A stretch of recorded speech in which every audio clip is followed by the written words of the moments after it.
Hello, I'm Josephine Sellers and I'd like to welcome you back to the Awakening TV channel.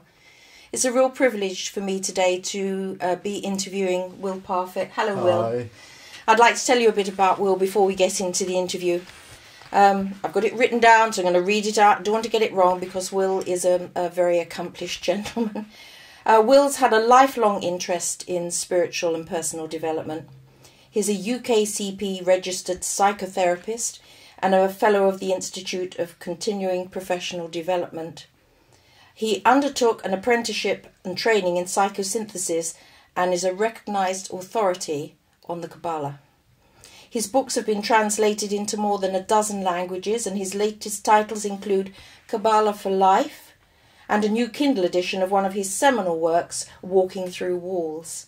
As well as being an author, psychosynthesis psychotherapist and teacher of practical Kabbalah, Will also runs a small publishing company, directs long-established distance learning courses and offers spiritual guidance and mentoring from his home here, where we're interviewing him today in Glastonbury in Somerset.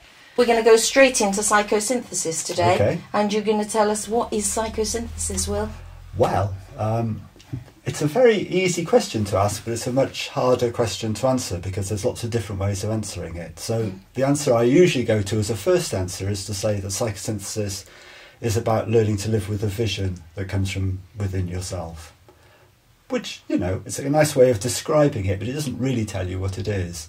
So the idea of psychosynthesis is that we have lots of different parts inside us, lots of different ways of being in the world, lots of ways of roles we play and relating to the world, and most of the time we spend our life going from one of those roles to another. 1 minute I might be busy with my work, and then the next minute I'm with my partner, and I change, I become a different person, as it were.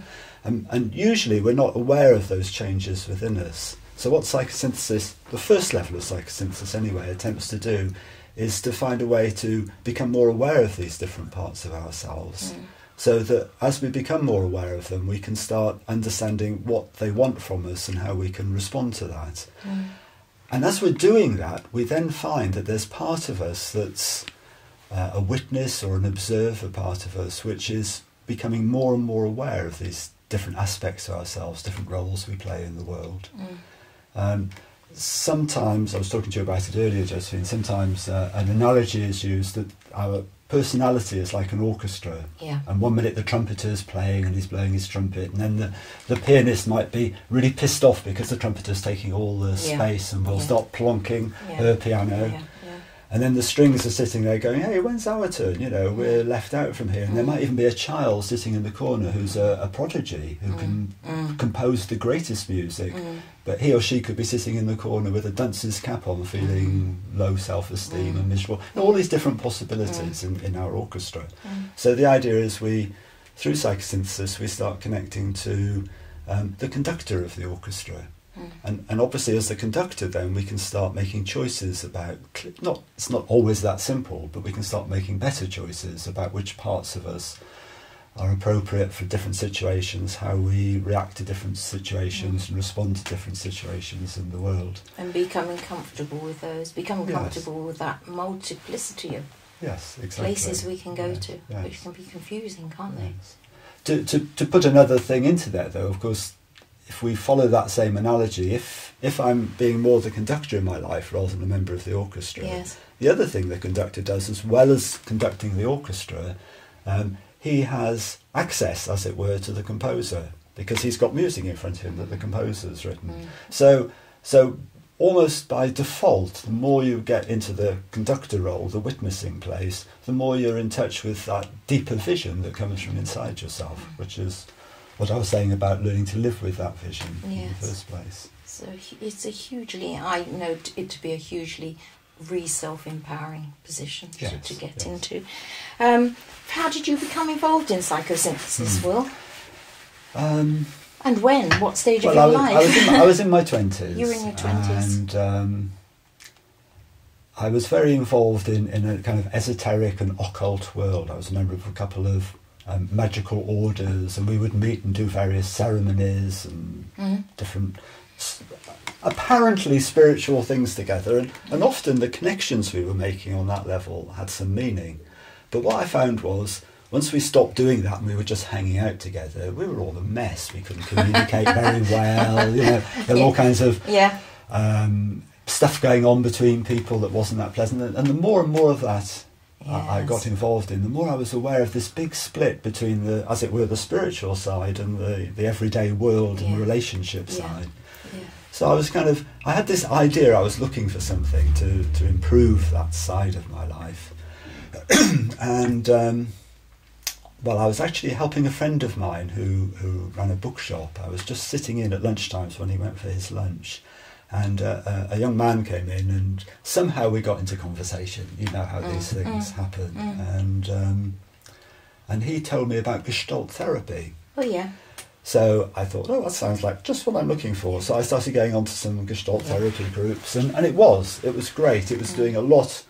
If I go back to the analogy, it was doing a lot with the personality with the orchestra. Yeah. It was helping me to sort of sort some things out in my life. But it still wasn't building the bridge that I was looking for between the spiritual occult to the psyche and the material world, really. And, okay. So I was on one of those courses, and the woman that was running it said, maybe I had a conversation with her about this, I don't remember, but she said, oh, you'd really like psychosynthesis. Well, I sometimes tell people this joke about this, and this is true, that I already knew about psychosynthesis because I'd seen the founder, Roberto Assagioli's books on a shelf, but one of his books was called The Act of Will. Yes. Because my name is Will, I had this kind of strange... I had to avoid that book at all costs. You know, I would go along a bookshelf and I would see The Act of Will, and I thought, oh no, I'm not going there. You know, so I bought that book after I was told about psychosynthesis, and actually I found it to be brilliant. Well, put it another way, it helps us to move from a place where a lot of the time we're just at the whim of what's going on in life. It's as if we're victim to things. You know, something happens in my life and it's, oh God, what's happening now? And what the Act of Will helps you do is come to a place where you're realising that even the choices or the things that are happening in your life that don't appear to be choices, actually, even if somebody else is creating the situation, you have a choice. You have a choice about how you respond to it, what you do with it. And then once you're aware of that choice, you can also start looking at how you can be more effective in your choices. So so that was still kind of on a personal level, really. And then I saw that there was a psychosynthesis course happening in London, so I went along to it, and I almost missed it entirely because I got to the front door and I tapped on the door of this big house in Hampstead, and an American woman came to the door, and she says, I can't do American accents, but she said, "Are you here for PS?" And I'm like, no, I've come for psychosynthesis. And then she says, in her American accent, "That's what we call psychosynthesis." And it was like, I was running a mile from the door almost. I'm thinking, oh God, you know, what's this? Is this some weird cult that I'm going to get into? Or PS? I mean, whoa. But anyway, I went in just to see, and that started my journey. That was the journey. Yeah, wonderful. Yeah, very much. And you were how old then, Ro?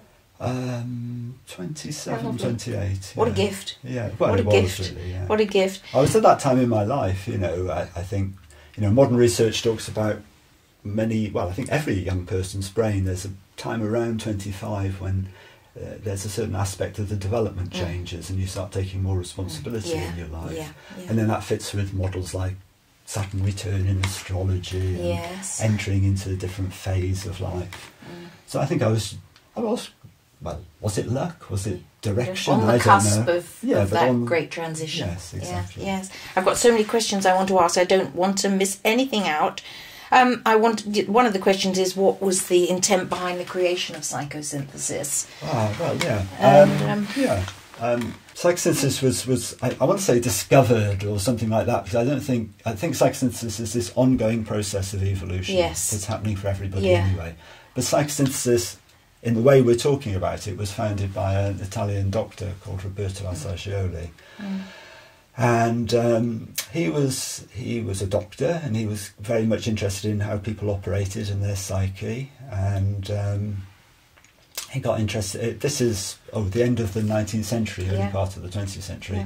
Obviously, Freud was making all his discoveries, and psychoanalysis was becoming a big thing in that world at the time. So Assagioli started training in psychoanalysis. And for a while, it was just what he wanted. It was helping him, pretty much what I'm saying about me, really, in a sense. There's a parallel I can make with this, because he was discovering things about the psyche that he wanted to discover. But the more and more he got into the Freudian worldview, he saw that it was reductionist, that all the time it was about taking things out, about analysing things, taking them apart, which was good, but after you took them apart, there wasn't much you could do with them then. So he got this idea, really from his studying of alchemy, that there are always two parts to a process. There's the analysis of taking it apart, but then there's a second process, synthesis, which is putting it back together again. He used an analogy that what psychoanalysis was involved in was the ground floor of the house, and then sometimes going down into the basement and looking at all the things in the past that you've shoved down into the basement that you don't want to deal with, that are difficult, which is an important part of the work. But what he said was, well, yes, that's really good, but also we have to include the upstairs of the house, the place where we can go and look at our future and our potential and what's important for us. So from all that musing about it and his great interest in esoteric subjects, he saw that he could kind of somehow put all that together and spent a long time working on it. I mean, sometimes people say psychosynthesis started in 1911 because that's when he first used the name and wrote about it. But I think really, well, when he died in the early 70s, by then it was still a work in progress. Yes. And it still is a work in progress now. Yeah. When Assagioli died, one of the last statements he made was to say that nobody was in charge of psychosynthesis, nobody was the boss, nobody knew the right path to the exclusion of anybody else.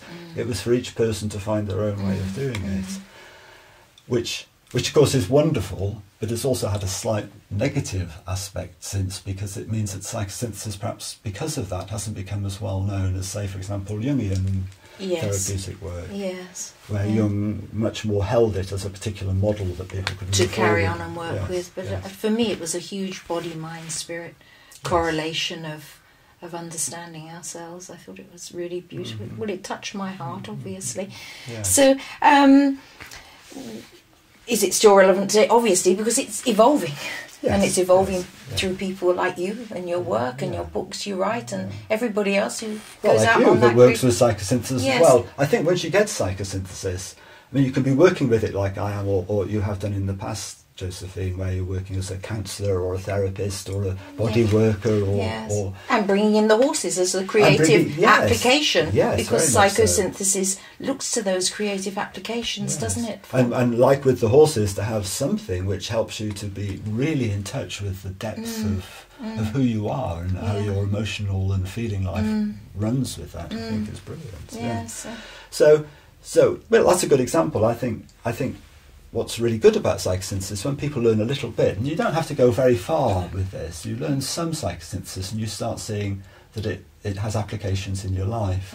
So I've had people who've done just small parts of some of my courses, and they come back later and say, well, you know, I didn't want to continue with the course, but it's made an enormous difference to my parenting and how I am with my children, or God, you know, I'm still a social worker pulling my hair out, but at least I've got a bit more perspective on it now. Yes, I'm a teacher, and I'm starting to look at how I can bring in helping people to learn more about their body and their feelings, and not just a thinking-based education. So it's a very work in progress thing, and something you can work and develop yourself. I think it's a model. It's not a model. It's a framework or a loose structure that allows people to really get to understand themselves and work on with that, and they're making the new psychosynthesis, aren't they? Yeah, absolutely. I wanted to ask you about the Eastern and Western traditions that come in via psychosynthesis and the Gnosticism context as well. Because that's more out on one side of psychosynthesis. Psychosynthesis, I mean, this is very black and white what I'm saying, but it's as if, certainly since Assagioli's death, psychosynthesis is separated into two camps or two different directions. So there are some people who work with psychosynthesis who apply it in their psychotherapy, for example, or their counselling work, and they keep it very much on a certain level. They don't want to talk about the more esoteric or different religious traditions that might be somehow included in that, because they think it's important. And Yes. I support what they're doing. Yes. I'm not saying this is bad in any way, but I think it's important to keep psychosynthesis, to get psychosynthesis more accepted in the world. Yes, to keep it quite neutral. To keep it neutral, so it's acceptable, yes. and particularly acceptable by the more scientific and medical and traditional psychotherapeutic. Yes. I think that's really good. The other track in psychosynthesis, is, which I think I'm more on really, is looking at how these different traditions, as Assagioli was just starting to introduce ideas from. I mean, he was doing this in the early part of the 20th century when lots of different traditions were starting to reveal themselves, kind of put lots of their, what perhaps previously had been ideas and methods and techniques that were only for a few people, to say, well, hey, the world's changing and we need to put these out into the world where everybody can work with them. So it was, first half of the 20th century, particularly when Assagioli was doing this, there was a melting pot of different ideas coming from Western traditions, but very much here in the West, a lot of stuff coming from Eastern traditions as well. So, for instance, one thing that Assagioli was particularly interested in was Raja Yoga, which is the yoga of the will. Yeah. Because again, Assagioli was seeing the will as such a central, important part of our psyche, of us and how we operate. So quite a few of the exercises and techniques that Assagioli introduced that sometimes people use in psychosynthesis now, and you can do psychosynthesis without ever doing any of these things, of course, but some of those things are adaptations or workings of ideas and techniques that he took from Raja Yoga, and similarly with other ideas as well. The people who don't like the more esoteric side of psychosynthesis don't like these things terribly, but for instance, they've changed it recently, but if you used to be able to go to Assagioli's study in Italy where he'd lived, and they'd kept the room, his study basically, or the room he worked with people in, just as it was when he died. Now I think I'd question such activity personally, but I can see, it's some kind of respect for the dead teacher. The pen is there, and you can pick up the pen, and you know that Assagioli wrote with this pen. But what was interesting to me was to see the shelves behind and the range of books that he was obviously interested in. And he died in 1974, so the early 70s, and you can see that there were books from that period there. He had Carlos Castaneda books on the shelves. Now, whatever you think of Carlos Castaneda's work or not, I'm saying it in the context of constantly looking for new ideas and bringing them in, not very being open-minded. closed. Yes, exactly. Huge open-minded, yes. But underlying that, both from Western and Eastern traditions, for Assagioli, was this notion, this basis of psychosynthesis, really, that however much you talk about it, and however much you have ideas and thoughts about it and intuitions about it or whatever, it only really works when you have experience, when you have practice, when you do it in life.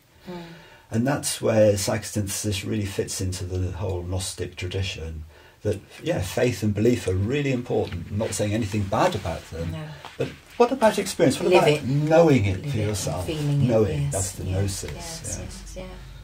Okay, wonderful. Good description there, I think. Yes, we're sort of touching on that when I wanted to ask you, how does psychosynthesis see personal and spiritual development and attainment?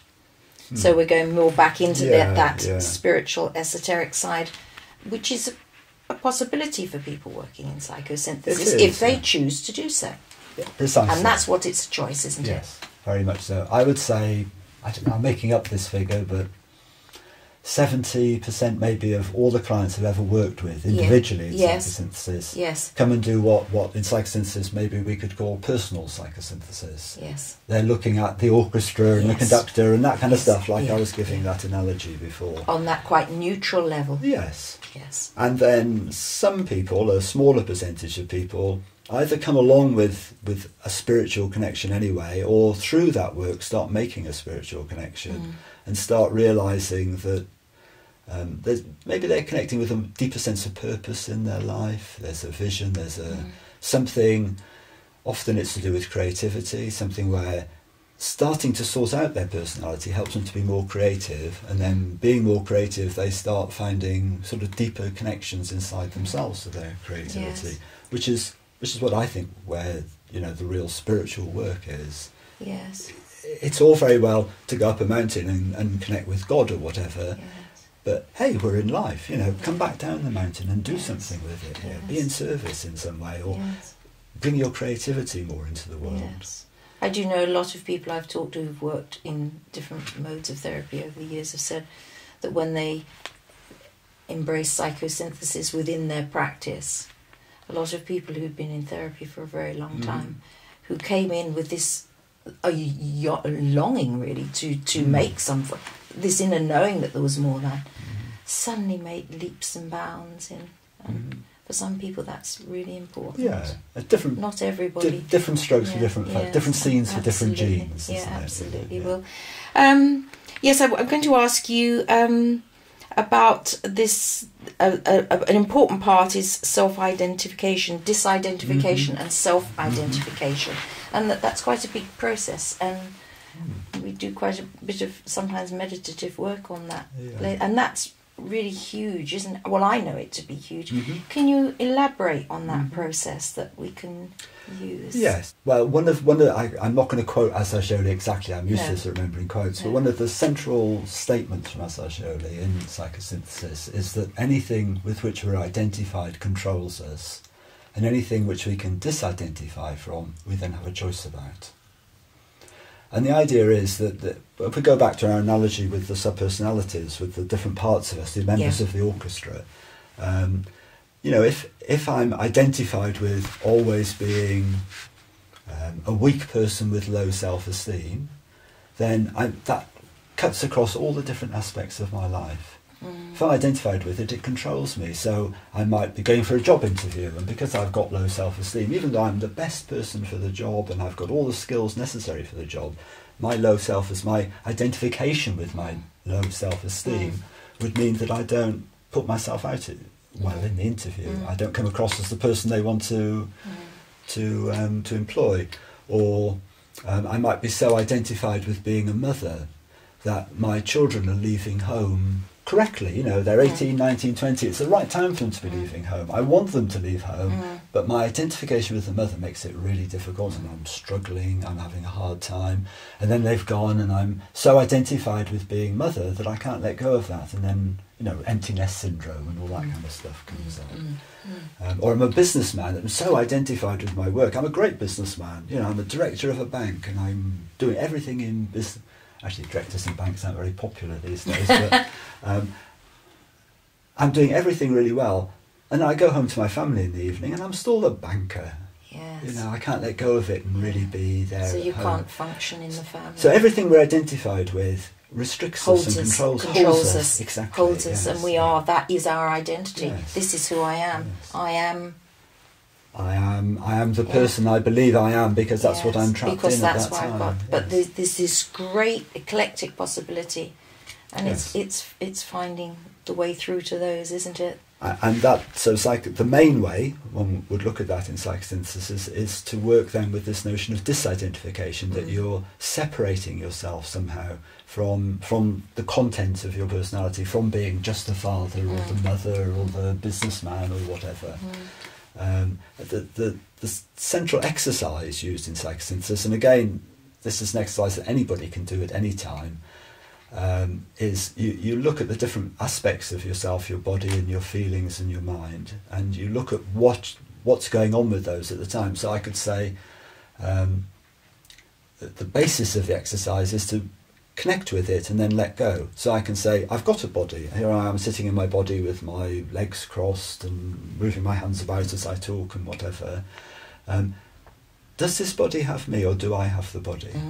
And it's moving around to that place where I'm aware that it's not about disembodying myself. I'm being embodied, but I'm aware that I've got this body. It's not all that I am.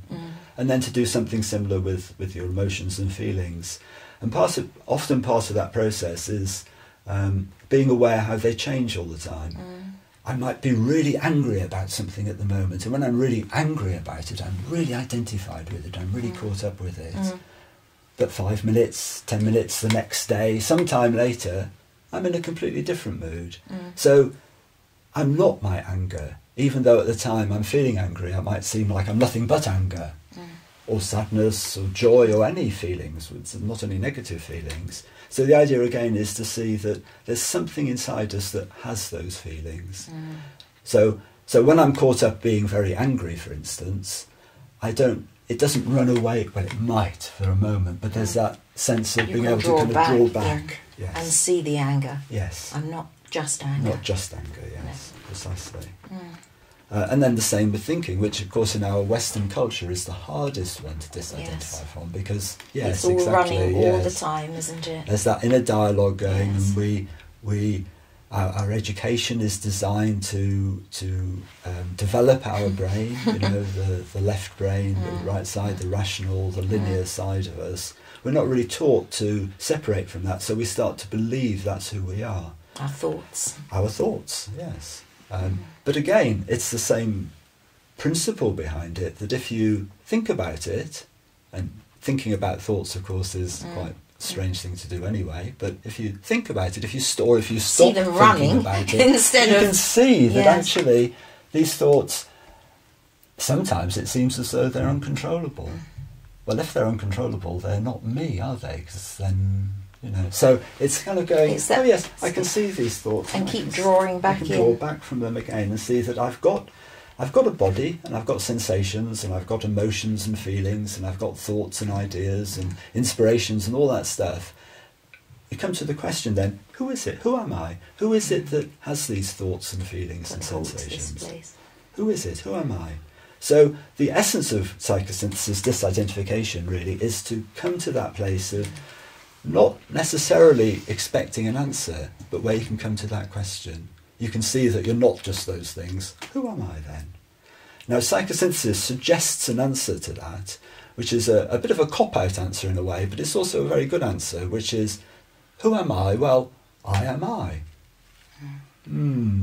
Yeah, that's okay. Can sound a bit flowery. A bit flowery, can't it? Or it's not really saying anything. I am I. What's that? But what's behind that is this notion that this I inside us, the one who has the thoughts and feelings and sensations, is actually a unique, particular place that we can go to inside ourselves. The conductor, again, in that analogy, who is really who we are. Because it's the who we are before we start attaching ourselves or identifying ourselves with anything. And I know that. And that's nothing but I. And that can feel a very peaceful place, but it can also feel a very powerful place, because suddenly there's that place of huge choice that we sometimes forget we've got. Yes. And that can be a very beautiful place to reach, with practice. And very helpful in the wild world in which we live. Yes. Well, I think that's also, you're touching on. I think one of the most important things with psychosynthesis or any of this kind of work these days is it's really important we work on ourselves. What we do on ourselves makes a difference in the world, but it's also important to see how we can be applying whatever it is we know in wider contexts. Yes. Not just to. I'm on my own personal journey, but my personal journey is part of a larger collective journey, and we can't ignore that. No, because it impinges upon us in so many different ways. When we've done that, we can start moving that out into work areas and all sorts of areas of our life. Yes, exactly. And I always felt that when you came to that place, the potential to move, maybe for the first time for some people, into the more than space, to the other realms, it suddenly becomes quite possible as well. Yes, I mean the phrase you introduced there, more than, I think is important really. Yes. Even I think on pretty much every level in life, it's useful to, whatever's happening to you, to be able to be reminded of that there is more than there this. is more than there is something other there's than not this. Some limit that you can't go through, that the potential is always there for change and choice. Well, and also in the way we're talking today, and we probably could have gone off in a different direction, Josephine, but the way we're talking, choice and the will is coming into this quite a lot, and I think that's that's one of the things that distinguishes psychosynthesis perhaps from some other transpersonal therapies. The Assagioli was very strong on this notion of the will, and the will not being so much another function like thinking or feeling, but something that's very central to our identity. Integral to us. Yes. We have will. Yes. We evolve. We have will, and it is that will that gives us the power to make choices and become that director of and conductor of the orchestra. Yeah. Sometimes people talk about different stages of the will. Yes. And I mean, there are different ways of doing this, but if you talk about it in 4 stages, the first stage is there isn't a will at all. I'm just at the whim of the waves of life, what's will. And then the second stage is described as recognising there is a will. Now, of course, when you recognise there is a will and you're not seeing it in yourself, actually that's quite like being a victim. Like, that person's telling me what to do. I know there's will in the They're will, using but it's their will, their will, not mine. Yes, exactly. And then the third stage is getting to a place where you recognise you've got the will. I have a will, so I can start now making choices that I want to make in life. That comes at the beginning of kind of getting the self-identification, the disidentification and self-identification process. And then the fourth stage is which is the rarefied, fine, spiritual stage, is going from I have a will to I am will. I just am the will. I think maybe 6 people in human history have got to that stage, but it's something to aspire to. It's a potential, and potential, which we all have. Yes, absolutely. We've just probably not been encouraged to see that from the minute we were born. No. Well, that's when we can get into kind of all kinds of discussions, which I don't think we're going to a lot today, will we? But about society and how society is, and maybe how, without getting into silly conspiracy theories or anything, but just how much. Through no fault of anybody, I'm not putting anybody's blame on this, but how our society does try to limit us. Dampened us down. Dampens us down. Yes. And you go to the extreme level of that where, we individual people can be to governments seen as something like collateral damage, numbers, something that's totally irrelevant. And I think that's where, again, not only psychosynthesis, but psychosynthesis is one path where it helps people to start empowering themselves. To re-believe in themselves, that they, as an individual entity, they are actually quite powerful. Yes. Each of us has that, not only the potential, but the seed of the essence of being will, being spirit, being one with that inside ourselves. And we do actually, I feel, come in with limitless potential that gets dampened down. And we've done a lovely interview on birth implications, I've seen it. And that would be at the foundation of what we're talking about today. Yes. Well, can we change our personality? We've covered it, haven't we? We can well, not so much change it. We can become what the expression is, who we were meant to be, undampened. I mean, I agree with you if you say who we were meant to be, because that's something to do with my belief system. It is, yes, obviously, absolutely. And not everybody's. But not everybody would necessarily see it that way. And so I think that's, again, one of the values of psychosynthesis, that you don't have to believe any particular thing. You can go out on your own tack, and it's still you're still under an umbrella of mapping, really. It's like mapping. I do a lot of work with people with maps, and it's sometimes very good to lay yourself down on paper, isn't it? And it can be very... yes, there is Assagioli came up with the egg diagram of psychosynthesis, which is a very simple map of psyche. But it's really interesting.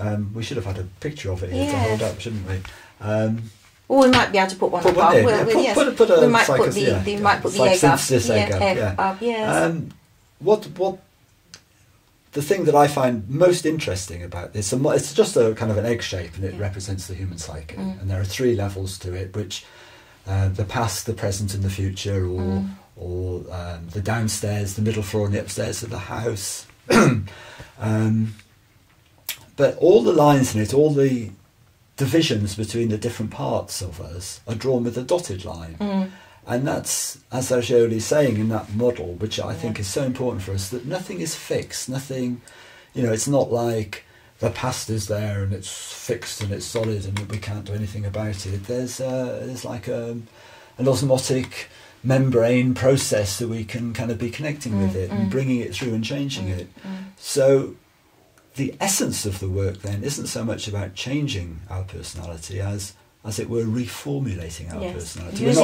Using the ingredients and remixing yes. We're not getting rid of any of the ingredients, we're finding a more better, harmonious, a more harmonious cake to bake. Yes, absolutely will. Yes. Well, we've already covered that question. Is it relevant for individuals or communities? It's relevant to it all, because we've said we can take it right out, can't we? I do psychosynthesis, so I'm kind of biased, really. And when you say that, I agree with you entirely. Yes. But I agree with you because I've seen that happening, and I know it can happen, that psychosynthesis can be taken out into the community and used in lots of different ways. Do you want to just elaborate how someone would take it out into to an environment or a community or a business place? Yes, but I think also what I think is important to include in this is, again, it's not about there being a right way or a wrong way to do it. It's got to be about finding your own way. So I don't want to lose track in this, in the way that somebody might be doing working with psychosynthesis, and they might not be taking it out anywhere. They might be just entirely for their own personal development. Absolutely, and if they understand themselves better and they're functioning better, just by going out into it, they affect a change.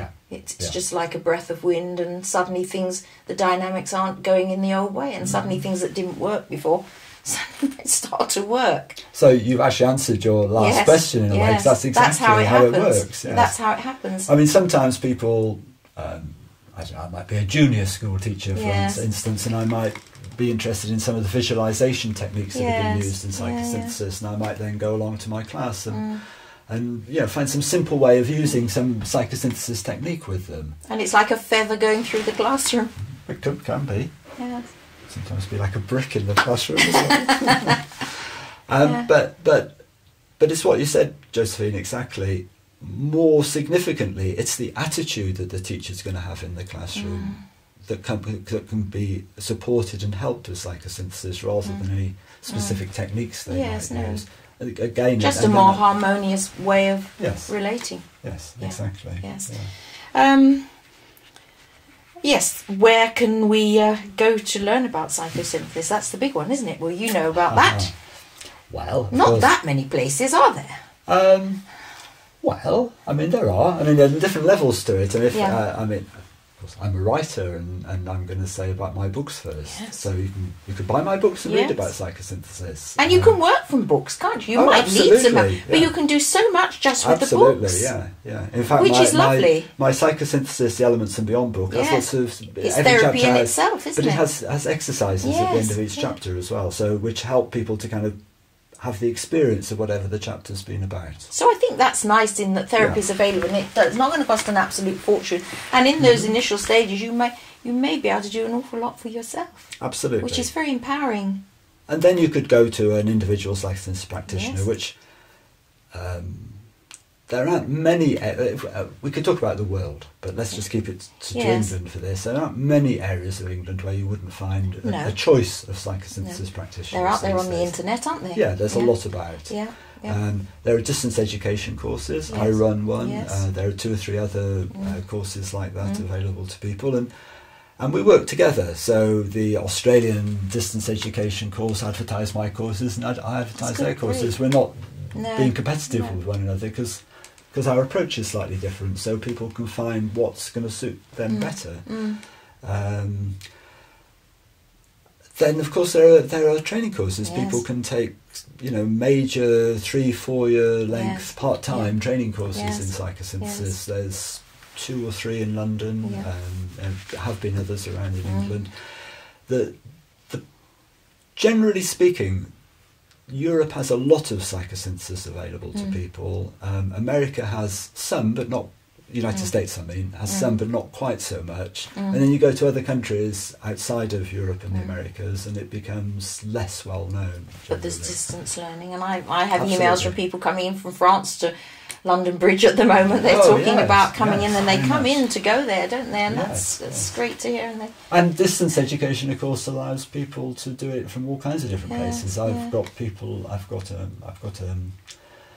a woman in Mongolia that just recently finished the psychosynthesis course with me. Now, for me, it was like, wow, somebody in Mongolia. Yeah, that's wonderful. Actually, she's a South American who's married to a German living in Mongolia, so, you know, whatever. But yes. I've had Chinese people, quite a number of African people. Actually, one of the interesting things that happens, there are other places that don't specifically do psychosynthesis, but when people start learning with them, they make the connection themselves in some way, and go and then they look it out and they find their own as an path adjunct into to it. their own training. Yes. You do a lot of work with Kabala. Yes. And that's can we just briefly touch on that? Well, there is a big connection because Assagioli, the founder of Psychosynthesis, was into Kabbalah himself, and it's arguable. Different theorists say different things, but I'm totally convinced that the model we were describing, the map, the psychosynthesis egg, is a simplification of the Kabbalistic tree of life. Yeah.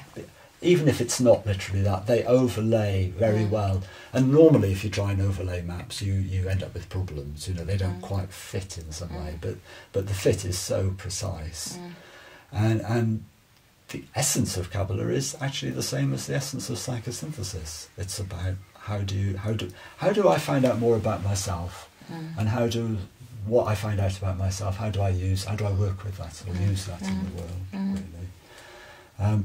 I just what we were talking about before with distance stuff, I often find people who do my Kabbalah course will at some point go, oh, I'm quite interested in doing psychosynthesis as well, because they recognise that it will help them perhaps work a little bit more with their psyche. And you've got some beautiful books on that. But also the other way around too, Josephine, that sometimes people are doing psychosynthesis course suddenly come in and they go, oh, you know, there's something here I could look at deeper in terms of a more spiritual path, and then Kabbalah, of course, offers them a way into so that's the way you work through into it.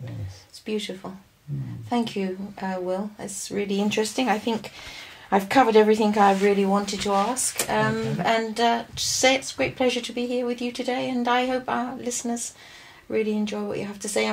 They'll know all about your books because we'll put the information up for them. Excellent. So they'll get access and to your website, and it's willparfitt.co.uk, isn't it? No, it's willparfitt.com. Willparfitt.com. Yeah. And your PS Avalon, all your books. And there's another site I run, PS, just letters psavalon.com. That's the publishing, isn't it? Well, it's the publishing and the main psychosynthesis site as well. Okay, and that's for the distance learning courses? Yeah, well, they can connect with either of them. They come off. Well, we will make sure those are up so people can relate and see where they can go and read and where they can study. Thanks ever so much. We're real privileged to be here today. Well, thank you. And thank you too for all the work you're doing, putting all this stuff on the internet. It's my pleasure. My pleasure. Great. Thank you. Okay.